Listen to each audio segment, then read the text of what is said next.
St. Augustine wants to hear from the community on how to address homelessness.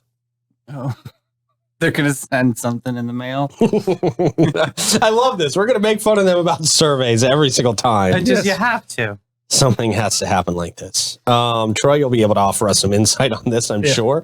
The city of St. Augustine seeking public input to address the issue of unsheltered homelessness in the area, to formulate an effective plan and find solutions for those who need help. Several public meetings have been scheduled for the end of July. Residents, business owners, community stakeholders. What's a community stakeholder? People who just really write checks. Okay. Well, people that are affected by this situation. So, if you're a stakeholder, this situation affects you. Okay. I think the whole country is affected by this. Yeah. As you know, it's tough. They stand at Publix and they just hold steak. Stakeholders. Okay, didn't even think about that. Knowing the city of St. Augustine, that could be it. You are needed out there. Or they're vampire hunters. Yeah. Or they're bringing steak to homeless folks. Yeah. They could just be holding steak out there on St. George Street. There's so many different types of steaks. We need them. That's right. There's guys with rib eyes out there. All right. They are encouraged to participate in these meetings and share their insights and ideas. The goal is to collaborate and develop a comprehensive strategic plan coordinating with the Florida Housing Coalition and St. Johns County Continuum of Care. They got a few meetings scheduled, and we'll give you the times in just a second. But, Troy, have we had 1 million of these meetings so far? I mean, could this be a productive thing, or are we just spinning wheels again and Well, the only thing that really comes out of this is it does create some awareness of some of the situations. And when people go into these meetings, if people are coming into these meetings already angry about the homeless, thinking that, we just buy them a ticket and send them away, it doesn't work like that. Mm-hmm. About 80% to 85% of the people that we deal with the homeless have some type of mental illness. Mm-hmm. And people are like, oh, well, no, they choose to. No. Mental illness can hit you at any time. I mean, any of the four of us could, have a breakdown, sure, and end up where they're at. Sure. Those are people's brothers, sisters, dads that are out there. And a lot of times they don't have control of those things. Now, when people become violent on the street and some of those things, it's really, really a problem. And when it affects your business, I get that. But, the only way to solve this is with the sympathetic heart and humanize the problem if you want to solve the problem. If you go in there angry just to vent in this meeting, you're not helping the meeting. Yeah. You're just not helping the meeting. Come in there with some solutions, and there's the COC kind of puts all the providers together of the homeless. The continuum of care is what the COC is. And there's a lot of great groups together. If we can get these people to the right group and the right situation, we can ease the homeless. We're not going to solve it. We can ease it. I mean, I can tell you, I've been in the homeless charities in some way since 2003. I was president of St. Francis House for 7 years. I've been president of Home Again now, I think, for 9. So the biggest thing when you go into this is humanize the problem to fix the problem. Don't come in and dictate and come in with a heavy hand, because I don't think people really put it in their head, oh, I can never live like that. Well, if your mental state changes, and it could at any time, you could be there. Hey, Troy, have you heard anything on like an uptick of homeless senior citizens? Have you heard anything rumblings about that yet? It's like found in storage containers or anything like that? Well, I mean, and the good part is we have so many great providers, and it looks like if you're downtown, it looks like, oh my gosh, this place is just swarmed. But in actuality, and this sounds kind of crazy, we've identified that there's about 24 to 26 perpetual homeless that live in that area. Okay. And it sounds like a super low number, but because the area is so dense, it looks so extreme.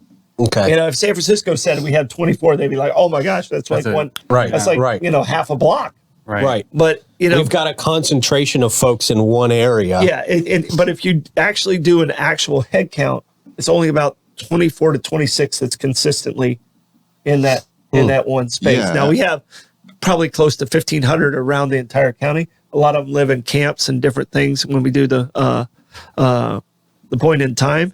And the ones that really make me sad are the working poor, the ones that lost their house because rent went up and they're living on couches. And those are the homeless that we really need to kind of put our focus towards, because they can be helped and they should be helped. Yeah. And they want to be back on their feet in most cases. Yeah, And there's, the people who networking are poor is bouncing from couch to couch. the people who are mad about the homeless are the ones who see the people downtown. And yeah, I recognize them all. I'm downtown almost every day, so I know. Oh, I've given you money before. Like, how has that helped you? You know, kind of thing. Like, it's like, what? How do we help those people? Because they are the most visible. They are what people are mad about.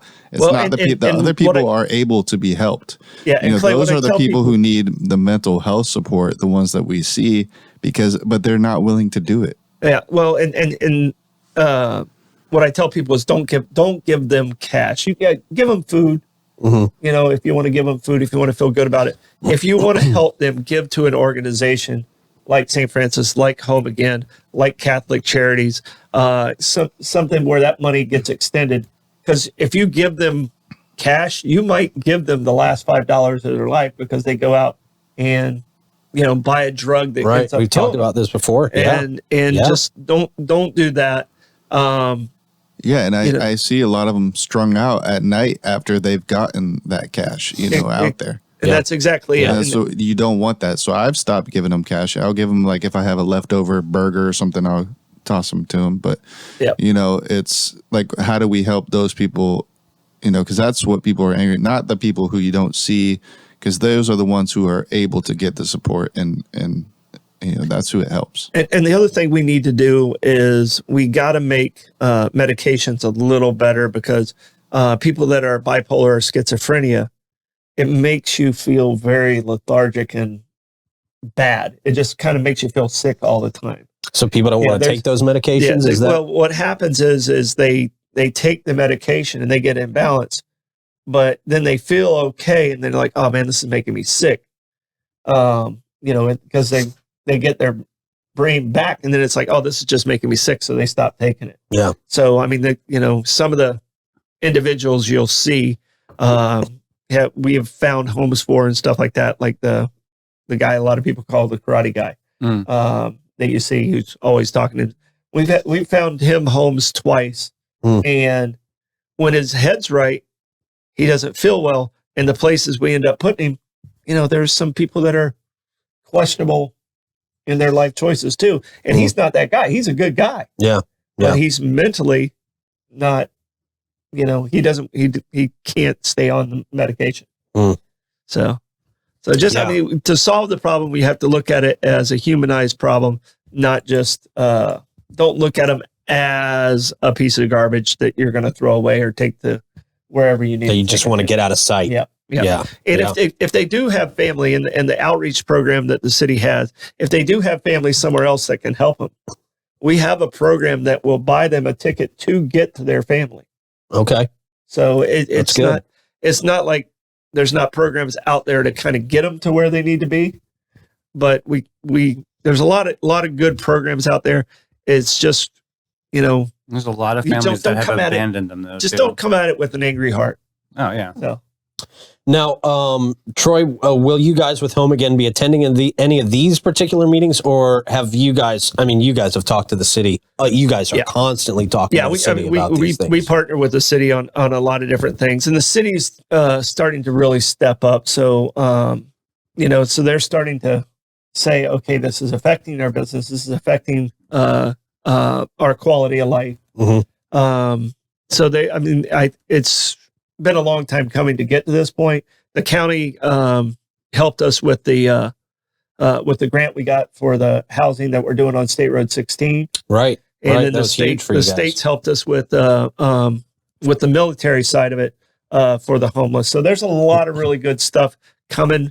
it's taken a long time to get here, but we're not going to solve homeless. We're going to ease it. Yeah. Yeah. Well, if you want to attend any of these meetings, we got one coming up on the 25th. That's a Tuesday at 1:30 and 6:30 at the St. Augustine Yacht Club. We got one Wednesday, July 26th at 6:30 at the Willie Gallimore Center. And you got one Thursday, the 27th at 1:30 and 6:30 at the Waterworks, 182 San Marco.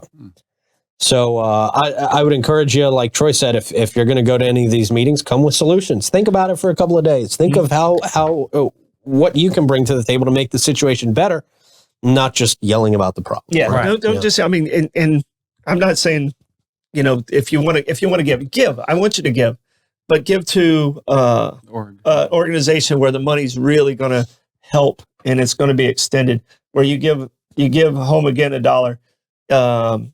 We can turn that into 5. See, that's huge. That sentence right there. And that maximizes our sources in St. Augustine when you do stuff like that. Right. So, Yeah. I mean, the homeless coalition's out there, Home Again, St. Francis House. I encourage you to go to all their websites. Betty Griffin, any of these are a part of the homeless. Go to their website, and the one that fits you best, that's the one you should give to. Absolutely. Yeah. They're all amazing. Great advice. Thank you, Troy.